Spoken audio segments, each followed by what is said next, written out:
For 2 decades, the Central Intelligence Agency conducted the most extensive mind control program in human history, MK-Ultra, a top-secret project that dosed unwitting citizens with LSD, subjected psychiatric patients to months of sensory deprivation, and attempted to completely erase human personalities to rebuild them from scratch.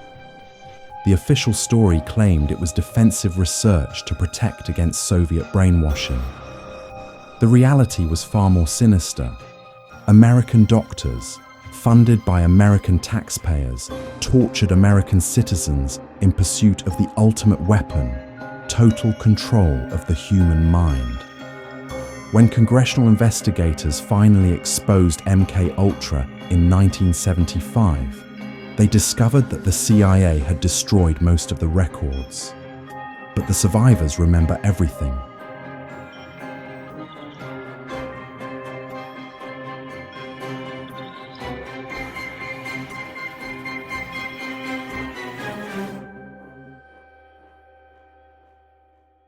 In 1953, CIA Director Allen Dulles authorized a classified research program that would eventually span 149 sub-projects across 80 institutions, including universities, hospitals, prisons, and pharmaceutical companies.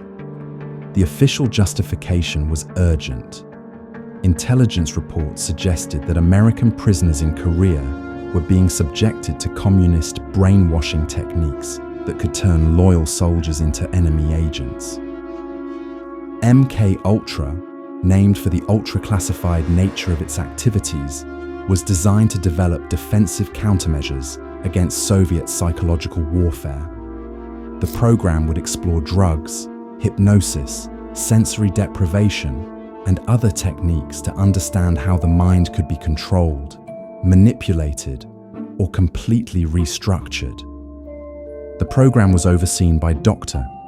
Sidney Gottlieb, a chemist who became known as the CIA's poisoner-in-chief. Under his direction, researchers explored every conceivable method of mental manipulation, from exotic drugs and electromagnetic fields to surgical procedures and psychological torture, all in the name of protecting American democracy from communist infiltration. According to official CIA documents, MK-Ultra was terminated in 1973 after achieving its defensive research goals. The program had supposedly developed effective countermeasures against enemy brainwashing while maintaining strict ethical guidelines and volunteer-only participation. Most records were destroyed as a routine security measure. But when congressional investigators began probing MK-Ultra in 1975, they discovered that the official story was a carefully constructed lie. Financial records revealed that the program had cost tens of millions of dollars and involved experiments that violated every principle of medical ethics and human rights. The most devastating discoveries emerged from Canada's Allen Memorial Institute, where Dr. Ewan Cameron conducted psychic driving experiments on unsuspecting patients. Funded by the CIA through front organizations, Cameron subjected psychiatric patients to weeks of drug-induced comas, hundreds of electroshock treatments, and endless loops of recorded messages designed to completely erase their personalities. Patient Linda McDonald entered Cameron's facility with mild postpartum depression. After months of treatment, she emerged with no memory of her identity, unable to recognize her children, and requiring retraining in basic functions like walking and eating. She was one of hundreds of victims who lost their entire sense of self to Cameron's experiments. The LSD experiments were equally horrific. CIA operatives dosed unwitting subjects in bars, restaurants, and brothels to study the drug's effects. Dr. Frank Olson, a CIA biochemist who had ethical concerns about the program, was given LSD without his knowledge and died after falling from a hotel window, a death the CIA claimed was suicide, but family members believe was murder. Documents that survived the 1973 destruction revealed experiments on prisoners, mental patients, and ethnic minorities who couldn't consent or resist. Subjects were given drugs that induced terror, paralysis, and psychotic episodes. Some experiments aimed to create programmed assassins who would kill on command and have no memory of their actions. The destruction of 90% of MKUltra's records means that the full scope of the program may never be known. But the surviving evidence and victim testimonies suggest possibilities that extend far beyond defensive research. The assassination program theory.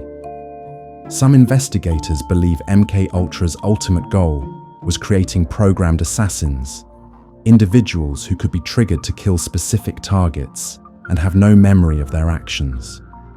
The program's interest in hypnosis, amnesia, and behavioral conditioning all support this theory. Some researchers point to unexplained aspects of high-profile assassinations in the 1960s as possible evidence of successful programming. The continuing operations theory. Official termination of MKUltra in 1973 may have been merely administrative, a way to distance the CIA from public scrutiny while continuing the research under different names.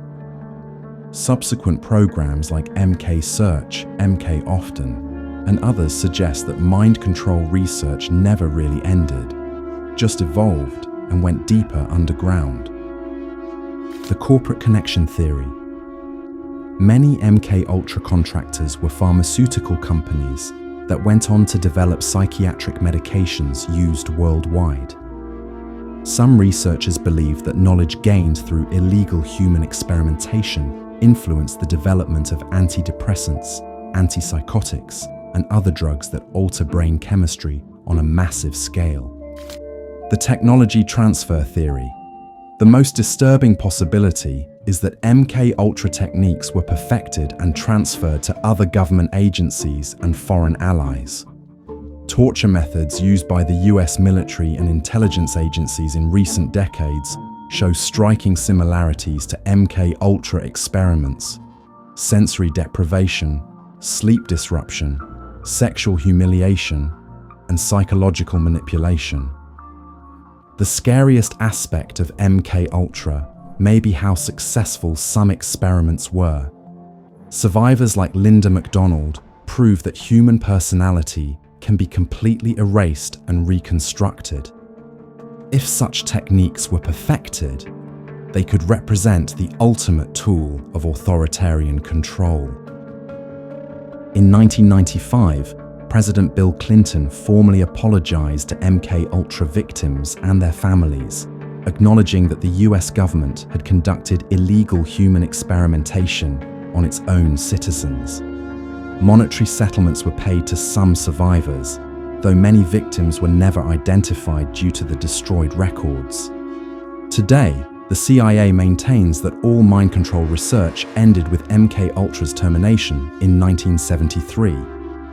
But congressional oversight and investigative journalism have revealed continuing programs that push the boundaries of ethical research, from enhanced interrogation techniques to advanced psychological operations. The victims of MKUltra serve as a reminder of what happens when government agencies operate without oversight or accountability. Linda McDonald spent the rest of her life trying to rebuild a sense of self that CIA-funded doctors had deliberately destroyed. Dr. Olson's family fought for 50 years to learn the truth about his death. Perhaps most disturbing is how little we know about MKUltra's full scope. With 90% of the records destroyed, hundreds of victims may never be identified. Techniques that proved successful may still be classified and in use. The true legacy of America's mind control program remains hidden in destroyed files and traumatized memories. The technology for manipulating human consciousness has only advanced since the 1970s. Neuroscience, pharmaceuticals, and digital media provide new avenues for influencing thoughts and behavior. The ethical questions raised by MKUltra become more urgent with each technological breakthrough. Was MKUltra truly terminated, or did it evolve into more sophisticated forms of control? Did the destroyed records hide successful techniques that continue to be used? And in an age of mass surveillance and behavioral manipulation, how can we be sure similar programs aren't operating today? The mind control program that the CIA claimed never existed turned out to be real. The victims who were dismissed as delusional turned out to be telling the truth. The records that were destroyed contained evidence of crimes against humanity. If MKUltra could happen once, what's to prevent it from happening again? The only protection against government abuse of power is transparency, oversight, and the courage of survivors willing to speak truth to power. What do you believe about MKUltra's legacy? Did the program truly end in 1973, or did it evolve into forms we haven't yet recognized?